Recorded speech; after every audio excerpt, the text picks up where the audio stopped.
Цагаан шонхрын инх тайвны түүх. 9-р ангийн сурагч Баяр тэр үе Атман Бацаан зоргоо хутглаад хүүхдийн колонд очсон бол өдгөө юун ерөнхий сайд нэрт Атман гэгдээд явах байлаа. Хүний хувь тавилан гэдэг зөв буруу гэсэн салаа зам дээр байнга зогсож байдаг билээ. Баярын ээж түүнийг оройгоор 10 дугаар анги арайчаарай гэж төгсгөж зөвлөлт холбоот улс руу сургуульд явуулсан Баярыг Атман биш ард түмний дарга болох гэрэлт зам руу залсан байдаг юм. Яг үүнтэй адил хувь заяаны салаа замын эхэнд дээр Хинтээ аймгийн Өндөр хаан хотын 1-р 10 жилийн сургуулийн 8-р ангийн сурагч инх тайван зогсож байлаа. Тэрээр 1-ээс 8-р анги хүртлийн онц сурсан, зураг гайхалтай сайн зурдаг бөгөөд Өндөр хаандаа бололцоотой гэгддэг гарцах чим мэдийн ганц хүү инх тайван найзаа өмөрөн өдгөө сахал гэгдэх гам болтыг хан Хинтээ чуулган өмнөх цэцэрлэгт гутгалж орхиод зугтаасан байлаа. Баярт ч инх тайванд ч хэнд ч дээрлэхүүлэхгүй гэсэн төрөлхийн шазрын зан төрөх байдаг юм. Энэ зан төрөх өөр өөрийн салбарт амжилт гаргахад нөлөөлсөн болов. 7-р ангийн сурагч инх тайванд тутгалуулсан сахал гам болд эмнэлэгт өглөөд хүргэгдсэн байлаа. Тэр үеийн шугамын радиогоор 1 цагийн зайтай 1-р 10 жилийн сургуулийн 8-р ангийн сурагч инх тайвныг хаа байгааг хэлсэн үнд шагнал өгнө гэж зарлж байлаа. Гэмт хэрэг үйлдсэн хүү усан тайсан чулуу шиг байдаггүй. Тэр үед одоогийнх шиг өдөр болгон хэрэг зөрчил гардаггүй болохоор нийгэм их эмзэг байлаа. Инх тайван бэрхийн уурхаан тосгоноос ирсэн нэгэн хүүгийн хамт Өндөр хаан хотод нэгэн танил найзынхаа илүү гэрт нь угдаж байв. Тэр хүү нь хулгай эрэхтэй зугтаж явсан бөгөөд радио сонссон болохоор дотроо инх тайванг цагдаад бариад өгчихвөл миний хулгай эрэг зүгээр болох нь гэж бодоод инх тайван чи наана байж бай.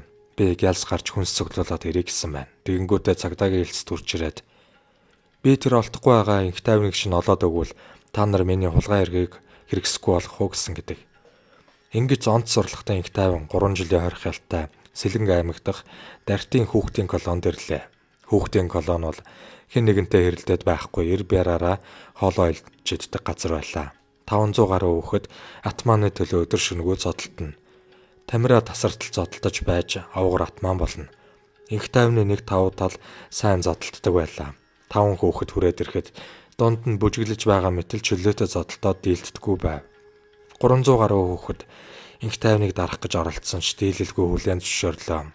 Дархны хөлтөөч гэдэг хутагч гэдэг амраатай хамт Дартын колонд хүчирхэг гал бий болгосон юм. Инх тайвны гал Дартын хүүхдийн колоныг бүрэн хяналтанд авч хянагч нар юу ч хэлж чадхаа байлаа. Хүүхэд яргалсан амраа инх тайван хоёр хянахын нүхээр 300 гаруй ялтан хүүхдийг галуун цуваанд суух үүрэг өгнө. Хянагч нар ирээд ялтан хүүхдүүдийг босгох гээд дийлэхгүй. Ялтнууд хэрвээ бид босгох юм бол инх тайван сахилгаас гарч ирээд зодно гэдэг байлаа. Инх тайвны үг хуулиас ч хүчтэй байв. Хүүхэд бүхэн ар гэрлүүгээ захаа бичнэ. Тэр захааг нь амраа хэлж өгнө. Тэрээр хүүхдүүдийг өмнөө суулгаад аав ээжээ надад мөнгө явуулаач. Мөнгөгүй учраас өлсөж өгөх аюул төртөд байна гэсэн захаа бичүүлнэ. Хүүхдүүдийн ар гэрийн амжиргаанаас хамааран 50-аас 1000 төгрөг хүртэл нэхүүлнэ. Тэр их мөнгө зөвхөн инх тайвны карманд ордог байлаа. Инх тайван өөрийн энэ байдалтай аримшин Хинтээ аймагт байгаа найз нартаа би шоронгийн овгор болсон. Та нар хөнгөн эрг хийгээд хүрээд ир. Би та нарт наран дөмсч үзээгүй гоё хувцас, идэж үзээгүй хоол идүүлнэ. Энд жаргаж байна гэх ухааны захиа ирүүлж байлаа. 300 гаруй хүүхэд инх тайван амраа хоёрын хороомон гутал шажигнахыг сонсон амьсгаа даран суун. Овгорууд өөдөөс нь тэрсэлдсэн хинэгч хэвтэрт ортолцоод нь харцаар нь шорон хөдөлж байлаа. Хожимо овгор товгор болсон нөхдүүд инх тайвны өөдөөс ч харж чадахгүй сууцгаадаг байсан бэлээ. Засан хүмүүжүүлэх алба инх тайван амраа нарын ноёрхлыг зүгээр хараад суусангүй. 3 жил болоод инх тайванг шоронгоос яг гарахын өмнө инх тайван хутга амраад эргүүтээ 10 хүүхдийг ганц худаг тийш илгээлээ. 100 гаруй хүүхдийн гомдол өргөдөл засангийнханд ирснийг цуглуулад байж зодуулсан, хувц сунраа дээрэндүүлсэн, хутгалуулсан, хүчндүүлсэн, тамлуулсан гэд барагдахгүй их өргөдөл мэдүүлэг цугларсан байлаа. Харин энэ хэрэгтээ инх тайван амраа нар гимшгэн бөөхөл шоронгийн оройд нь хүртэл явна гэж байлаа.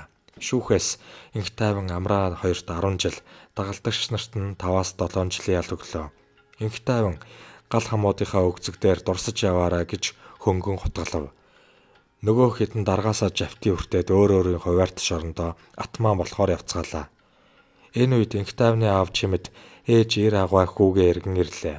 Тэднийг нутагтаа хүүгээ эргээд ирэхэд нь хүүхдийн шоронд хоригдож байсан хар намхайн ээж Сэнтсүрэн туршлах судалгаар Ирагватай уулзлаа. Ирагва: "Би ганц хүүгээ шоронд алдчихжээ. Хүүгээ ганц удаг гэдэг айхтар газар ядарч зүдэрч байгаа байх гэж бодсон. Бүтэн жил суусан өгчүүтэй. Тэгсэн чинь хачин гойганган тарган цатгалан хүн гарч ирлээ. Миний авч чадсан хоол ундыг тоож байгаа ч юм алга. Харин надад мөнгө өгөх гэлээ. Хитрхи өнгөлөг байна лээ дээ. Миний хүү хэмээн ярьжээ." Ирагва хүүгээ ихэд ядарсан гэд бодож очсон гин. Тэгтэл инх тайван Орос хоромон гутлан дээр төрий залган хос хилэн таансран өмд цамц Английн Битл самтлагийн зурагтай подвалк зөвхөн овгорууд л өмсдөг мянган хар малгай хазгаа духан тавьж бугуунда атаал цаг хүзүүндээ алтан гинж зүүсэн байжээ. Харин Чимэдгуй: "Миний хүү ирчүү цугласан газар хиймэртэл яваа юм байна" хэмээн дотроо баярлж байсан гэдэг. Инх тайван Амраа хоёр ганц удагт дээрэмтгийг нь дээрэмдэж, зодхыг нь зодож, өнгөлөг бүхнийг дарамталдаг байлаа. Энэ хоёр залуугийн тухай яриа шоронгуудын чихэнд хүрж даварсан хоёр жаалыг байх газарт нь байлгана гэж байв. Инх тайванд дээрлэхүүлж байсан олон залуус Мантийн чангад өлөө олчихсон угтах бэлтгэлээ базаасан байлаа. Ингээд Амраа инх тайван хоёр мянган хулгайч ухаанаа уралдуулж овгор атман болдог Мантийн чанга тэглэмтэй шоронд хөл тавилаа. Энэ цаг үед Монголд ганцхан чанга тэглэмтэй хорих байлаа. Ирээд зодоон зохион гутгах шөвг сахилга. 1 жилийн дараа гэхэд инх тайван Амраа хоёр Мантийн шоронгийн атман боллоо. Атманыг албан тушаалд дагалдаж инх тайван шоронгийн журам захиулагчийн заалтыг гартаа авлаа.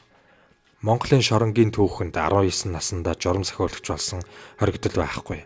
Одоогоор бол компанийн туузын дарга гэсэн үг л дээ. Мантийн хорих ангид алдар татмаануудын өвөг эцэг гэж хэлж болохоор Гөлөөн Цэрэн дондог Данигаан Дэмбэрэл хоёр 50 нас хэдийнэ гарчсан сууж байлаа. Мань хоёр зүгээр суухгүй элдв 20 найруулна. Үүнийг нь мэдсэн их тайван мянган хоригдол өмнөө суулгаад "Та нар аятайхан байгаарай. Аятайхан байхгүй бол бүгдийг чинь тагтаа болгон шүү. Тагтааны доорч бас болчмор гэдэг шувуу байдаг юм. Тэр дэрхийсэн дэрсэн шувуу болгоно. Та нарын 90 үе дууссан. Элдв хор найруулж наж могоотод байвал амтны ертөнц болгон шүү" гэжээ. Энэ нь хөнгөн шилгэнгэн болгоно гэсэн хэллэг юм. Гөлөөн Цэрэн дондог инх тайван Амраа хоёрын 90 үе Мантад эхэлснийг ойлгож байна. Ядарсан ялтан зодмоор байгаа бол намайг зод. Задарсан улгаачтай үзмээр байгаа бол Данигаан Дэмбэрэлтэй үзтэй гэсэн гэдэг. Хулгарууд баас хатавч өмхийгөө тавихгүй гэдэг үн юм да. Насаараа хамт нэг галуулж нэг тогооноос хоол идсэн хэрнээ. Залуу атмаануудыг сумлаж нөгөөхөө цохиулах гэж байдаг хэмээн ярьцгааж байлаа. Хожим нь энэ хоёр өвг нь наранд гараад угаартаж өгсөн гэдэг юм. Нэг нь нөгөөхөө угаартуулах гэж байсан ч гэсэн яриа бий. Хоёр хөгшин атмаа инх тайвантай ойролцоо очих хулгар бол Амраа гэж үтсэн байна. Тэгээд Амраа дээр очин "Хүн гэдэг муухай амт юм да. Инх тайван та хоёр хүүхдийн колоноос хамт зовж яваа үсттэй. Тэгэхэд нэг мө хинхээ болчихсноо инх тайван шоронгийн орой төрлөө гэж бодоод байгаа юм биш үз. Бид яах вэ өнгөрсөй. Чамайг тоонцуулахгүй байж болно доо" гэх мэтээр шурглаа. Хүний муу санаа өгдөггүй хойно энэ шургуу байндаа туслаа. Тухайн үед аргамаг хүлэг Амраа хэмээн хэлэгдэж байсан хутгачд Амраа инх тайван адилхан явчихад намайг дээрлэхэд байна гэж дотроо боджээ. Үүнийг нь үл анзаарсан инх тайван мянган хоригдол өмнөө чаад хоромон гутлаа шажигнуулан үүрэг тавьдаг байлаа. Ингээд Амраа хөгшин наж могоонуудын шургуунд орж улаан буланд инх тайвныг уулзъя гэжээ. Уулзахаас өмнө нэгэн халаасны улгаачаар инх тайвны утгыг хулгайлуулсан байлаа. Ямар ч харц санаагүй инх тайван улаан буланд орвол Амрааг эндүүлэн дайрч сандлаар зохин унгаад нүүрэн тус газар нь 16 удаа шөвгдөөд гарч гүйсэн байна. Инх тайвны цус шүүрэн шанах шиг шүүрж байсан гэдэг. Энэ зодон инх тайвны нэр нөлөөг улам өсөглөө. Амраа дэглэм дэшилж авдрантын онцгойд очихоор болов. Шинэ үе атманы халахын шоронд 30 жил суусан Эрдэнэ очрын Батулга хэмээх өвгөн хулгаар угтан авахаар зогсож байлаа. Аргамаг хүлэг шиг гэгдэх Амраа өвгнийг тоолдгүй зам тавигээд өшгөлөж орхисон гэдэг. Алтан саруулд янжуур хуглан татах өвгөн удахгүй энэ залуу намайг энэ шоронд хэн болохыг сайн ойлгоно гэснээр хутга Амраа онцгой шоронгийн шургууг голдоо ортол мэдэрсэн гэдэг. Амраа ялнаасаа бууж ирээд байрандаа амрах гэж байхад нь нэгэн ядарсан ялтан "Чи ландаг авахгүй биз" гэж үтнэ. Ландаг гэж талахыг хэлж байгаа юм. Амраа хамаа тамхи байна уу гэхэд Амраа шүдэ авиран Чи юм уу хизээ ахтан надтай хам байсан юм гээд цохиж унгаад өшөглөж байтал хянагч нар гүйлдэн ирээд амрааг барин авч сахилгад 14 хоногтой шидэж орхилоо. 14 хоногийн дараа гарч ирээ зогсож байтал бас нэг ядарсан улгаач амраа хамаа сони юу байна гэсэн байна. Овгор хулгайчтай зэндархсан дундуудсан амраа тэр нөхрийг цохин унгаад сахилгад 30 хоногтой онхолдлоо. Амраа иймэрхүү шургаагаар хэд удаа сожоомонд онхолцсон гэдэг. Ядарсан хоригдлоодод илжих очоороо алдарсан Баттуулга 100 төгрөг өгч амрааг өдүүлдэг байж. 3 сарын дараа амраа сахилгаас амандаа маск зүгээд гарч ирлээ. Шоронгийн ат маань турж итснээ бусдад харуулах учиргүй. Нөгөөтэйгүр амраа дахиад нэг сахилгаан агт авбал тактааны байшин буюу гянданд орох болцлыг хангах байлаа. Тэрбэр хиний хороор сахилгад сууснаас аял ухаарч Баттуулга дээр очиод би унтмаар байна гэсэн гэдэг. Энэ нь та намайг 50 байлгаач гэсэн гуйлт байлаа. Эрдэнэ очрын Баттуулга чигээрээ явсан овгор залууд шоронгийн хичээл дэг жаяг шургуу гэдгийг төгс төгөлдөр заасан байлаа. За ингээд инх 50-даа оръё. Инх 50 мантин чангад өөрийгөө бүрэн гүйцэд хүлээн зөвшөөрүүлж тасарч чадлаа. Хамгийн гол нь зогсох хэрэгтэй. Шоронгийн атманууд яагаад алуулдаг вэ гэвэл зогсож чаддгүй л байлаа. Ням лавг, бүдүү нармандах, лам цогтын хүү зандан бүгд зөвшөөрчгöd байхад улам харгас гэрцгий бодлого явуулснаас л алуулсан түүхтэй. Инх 50 яг зогсож чадав. Тэр байр манти хорих ангид уйгууржин монгол бичиг англи хэл түүх судалж байлаа. Инх 50 хэл бичгийн ухааны доктор Цэндгуад уйгууржин бичиг ингэж сурлаа гэсэн захиа бичлээ. Өвгөн доктор чам шиг ингэж уйгууржингаар төгс бичдэг хүнийг би лав мэдэхгүй юм байна. Чамд заах юм надад алга гэсэн хариу ирүүлсэн билээ. Энэ үеэс инх 50 Чингис хааныг төгс мэдрэхийг хүсэж эхэлсэн гэдэг. Нуус давчааг өдөр болгон уншиж ичнээгээр 10 дугаар ангийн шалгалтанд бэлтэж байв. Тухайн үед сансрын нисэгч Жүгдэр Дэмдийн гүрагчаа Монголд хамгийн их нэр хүндтэй борхон шиг тахигдж байлаа. Инх 50 дүүнд намайг шоронгоос гаргаад өгөөч гэсэн утгатай хүсэлт хүргүүлснээр шоронгоос гарах замаа нээсэн гэдэг. Засангийн дарга нар сансрын нисэгч гүрагчаагийн ивэлд орсон инх 50 тэр дор нь халахын шоронгийн овгор Сэмбэгийн нэргүүн хамтаар дэглэн бууруулж жирийн шорон руу илгээсэн гэдэг. Ингээд инх 50 25 наснда онц сайн хүмүүжсэн гэсэн үнэлгээтэйгээр Хармаанда 10,000 төгрөгтэй хонхрын гих борцогны шоронгоос суллагдаад өндөр хаандаа ирлээ. Ирээд 10 жилийн сургуулийг ичнээгээр төгсөж конкурст бэлдэж эхлэв. Олон хүн инх 50-ыг их сургуульд орж чадахгүй гэцгээж байв. Гэвч инх 50 1 сар бэлдээд Мойсын түүхийн ангид ганцаараа 15 оноотойгоор орж ирлээ. Чадвал намайг байр кинон дээр Том Хэнкс чи яаж Луизианагийн их сургуулийн шалгалтыг давсан юм бэ гэж Леонардо Ди Каприогоос асуудаг шиг инх 50-наас хүмүүс яаж шалгалтанд тэнцэв гэж асуусан. Ийм л сэрэг толгойтой хүн хувь заяаны ногоон гэрлээр гарсан бол сайд дарга болох байсан болов. Мойст орсныхоо дараа инх 58 ачин болсон. 1990 онд түүний байгуулсан цагаан шонхор хоолтонг нь 60 машин зүйлт толбат улсаас оруулж ирснийг сандаг юм. Хинтийн бүх 8 ачид инх 50 дээр очино. Бүх арьс шир ноолуурыг нь нааш цааш болгож өгдөг байв. Ингэж л инх 50 зөв замд орсон юм. Төрийн шагналт ардын уран зохиолч урлагийн гавьяа зүтгэлтэн лавг сүрэнгээс сэтгүүлж та ухаантай хүмүүн үү гэсэн асуулт асууж илээ. Тэгэхэд лавг сүрэн зөндөө их алдаад зөв ухаарсан хүнийг ухаантай хүн гэж хэлнэ гэсэн юм. 1996 оноос эхлэн Монгол улсад ракет гэсэн нэр томьёо гарч ирсэн. Яагаад энэ нэр томьёо гарах болов? Өмч хувьчлалын алдаатай бодлогын харгаагаар сас нийгмийн өмч хувьч шилжихдээ их толгоогоо алдсан. Авхаас бос эргүүлж төлнө гэсэн ойлголт монголчуудад байдаггүй байлаа. Тэр өр ширээ авахын тулд инх 50 тэргүүтэй нөхдөд банкны өр барагдуулах албыг өгсөн. Нэг сургууль төгссөн залуу өрөө авъя гэд очиход зодоод явуулчихдаг байлаа. Харин Ландаг Бат цэнгэлийг очиход өөрөө хандна. Энэ үеэс эхлэн ракет нэр томьёо гарч бизнес хийхэн инх 50-д хар буруу санаж эхэлсэн. Боингийн жаргал сайхан тэргүүтэй бизнес хийхэн Хинтигээс орж ирсэн инх 50-д 40,000-ын хүүхдүүд дээрлэхүүлэхгүй гэж очиод бут цохиулсан юм гэдэг. Шоронгоос гарсан олон залуус инх 50 дээр очдог жишг тогтоод байлаа. Эдгээр нөхөд манерийн нэрийг олон зүйл дээрч ашигласан байх.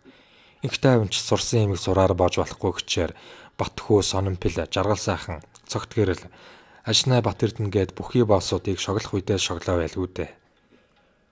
2000 онд алдарт Центр Point хийхээр гарч үлээ. Өнөөгийн өндөрлөгөөс харахад улс төр бизнесийн томоохон бүлтгэлийн зохион байгуулсан хэрэг байлаа.